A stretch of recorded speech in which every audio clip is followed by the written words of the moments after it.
Bismillah ar-Rahman ar-Rahim. Wa salatu wa salam ala man la nabiyya ba'da wa ma ba'd. Donc, auditeurs, auditrices, je voulais faire un audio très très rapide. Je profite de la fête nationale en Arabie Saoudite. Donc, comme vous savez, dans notre chaîne, sur cette chaîne, on parle de l'actualité musulmane à travers le monde.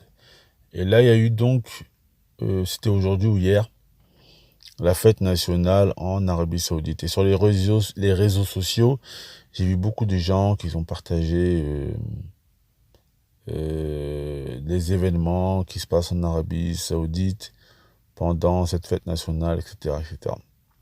Donc, comme on avait expliqué depuis le début, cette chaîne, elle a été mise en place pour répondre aux ambiguïtés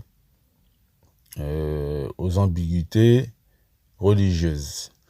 Donc, est-il autorisé dans notre religion qu'il y ait une fête nationale? Quel est le jugement des fêtes nationales? Alors, cette question, elle a été posée à beaucoup de ulama. Et bien entendu, on est tous égaux face aux lois d'Allah Azza wa Jal. Que tu sois l'Arabie Saoudite, ou que tu sois les Émirats Arabes Unis, que tu sois le Qatar, le Koweït, ou le Zimbabwe, n'importe quel pays, nous sommes tous égaux devant les lois d'Allah Azza wa Jal.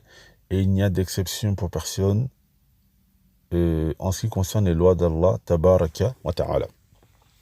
Cheikh Ibn Baz, rahimahullah Tabaraka wa Ta'ala, qui a vécu en Arabie Saoudite et qui a vécu pendant les jours où ces fêtes nationales se passaient, Cheikh Ibn Baz, rahimahullah Tabaraka wa Ta'ala, rahmatan wasi'a, quand il lui a été posé la question en ce qui concerne ces fêtes nationales, il a clairement et explicitement dit que ces fêtes étaient une innovation en religion. Que ce soit l'Arabie Saoudite qui fait cela ou un autre pays, il n'y a en islam que deux fêtes.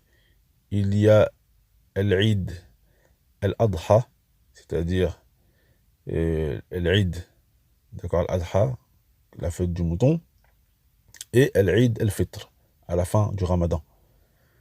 Toutes les fêtes qui sont fêtées en dehors de ces deux fêtes, ce sont des innovations.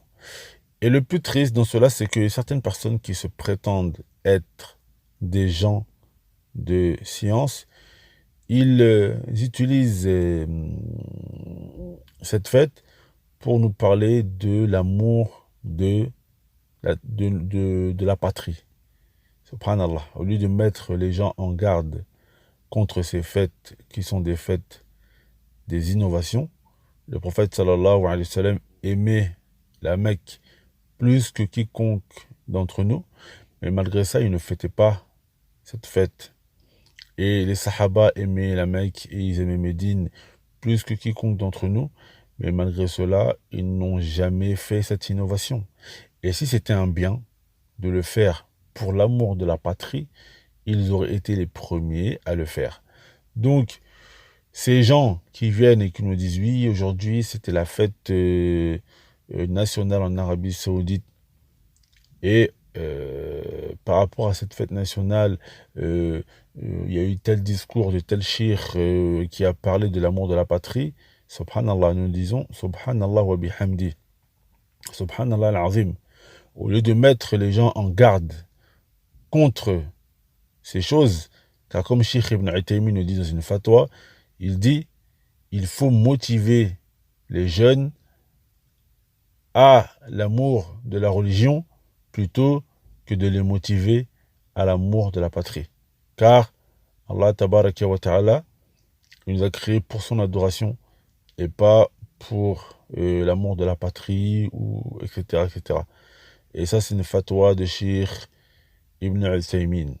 Donc, on demande à Allah Tabaraka wa Ta'ala de nous guider et de guider aussi toutes ces personnes qui, au lieu de d'orienter les jeunes vers l'amour de la religion et l'amour d'Allah tabaraka wa ta'ala. On les pousse à l'amour de la patrie et on légitimise les fêtes innovantes. On légitimise les fêtes innovantes en invoquant l'amour de la patrie, alors qu'Allah Azza wa Jal n'a pas descendu de révélation concernant cela. Qu'Allah tabaraka wa ta'ala nous guide. Wassalamu alaikum wa rahmatullahi wa barakatuh.